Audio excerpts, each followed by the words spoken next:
गप्पा मारताना एक सहज विषय निघाला. समोरून विचारलं, एक जगण्यासाठी किती पैसा लागतो? अगदी साधं सोपं गणित आहे. माझ्या किती गरजा आहेत आणि माझ्या किती इच्छा आहेत तेवढा पैसा लागतो.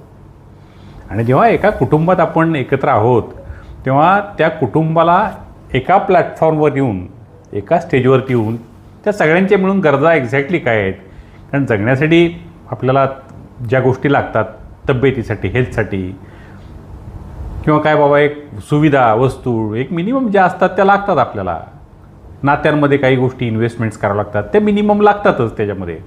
पण ते मात्र प्रत्येकाच्या वरती अवलंबून आहे की एक्झॅक्टली माझ्या व्यक्तिशः आणि माझ्या कुटुंबाच्या गरजा मला किती मर्यादित ठेवायच्यात. कारण त्याला काही लिमिट नाही. मग म्हणजे रजिस्टर पण लग्न करता येतं आणि करोडो रुपये खर्च करून पण लग्न करता येतं. गाडी काय एक टू व्हीलर पण चालू शकते आणि मग अगदी कुठली मोठ्यातली मोठी फोर व्हीलर जर अगदी या जगात उपलब्ध असलेली ती पण चालू शकते. प्रश्न हा आहे की एक्झॅक्टली आमच्या गरजा आणि आमच्या इच्छा ह्या आपण स्वतः ठरवलेल्या आहेत का लोकांना दाखवण्यासाठी, मोठेपणा मिरवण्यासाठी, पाहुण्यांना दाखवायचं आहे, मला शेजाऱ्यांना दाखवायचं आहे, किंवा बऱ्याच वेळा अशी वाक्य म्हणतो त्याच्या नाकावर टिच्चून मला हे सगळं करून दाखवायचं आहे.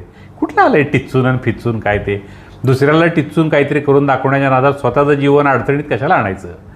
त्यामुळे आपली कमाई किती आहे, आपली आर्थिक प्राप्ती किती आहे हे शांत बसून बघितलं पाहिजे. आणि मग त्या दृष्टीने आपल्या गरजा आपल्याला ठरवता आल्या पाहिजेत. कारण ते आपणच ठरवावे लागणार आहेत ना. मला घर केवढं पाहिजे आहे, घरातल्या वस्तू किती पाहिजे आहेत, मला पैसे किती हवे आहेत, मला काय खाण्यावरती किती उडवायचे आहेत, ट्रिपवरती किती खर्च करायचे आहेत, हे सगळं आपल्याला ठरवायला पाहिजे.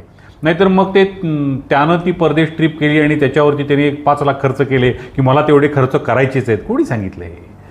आपल्या आवश्यकतेनुसार, आपल्या इन्कमनुसार एकदा जर हे ठरवता आलं तर मग आहे ते जीवन चांगलं वाटायला लागतं.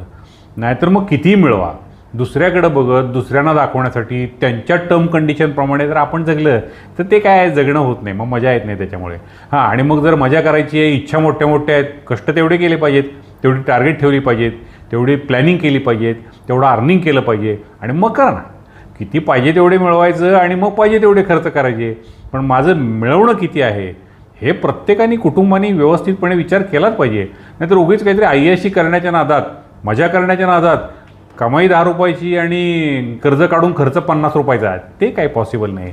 मजा करायची असेल, आपल्या गरजा, आपल्या इच्छा ह्या आपण पाहिल्या पाहिजेत, तरच हे जीवन सुखद आणि शांत वाटायला लागणार आहे. हे प्रत्येकाने ठरवायची गोष्ट आहे.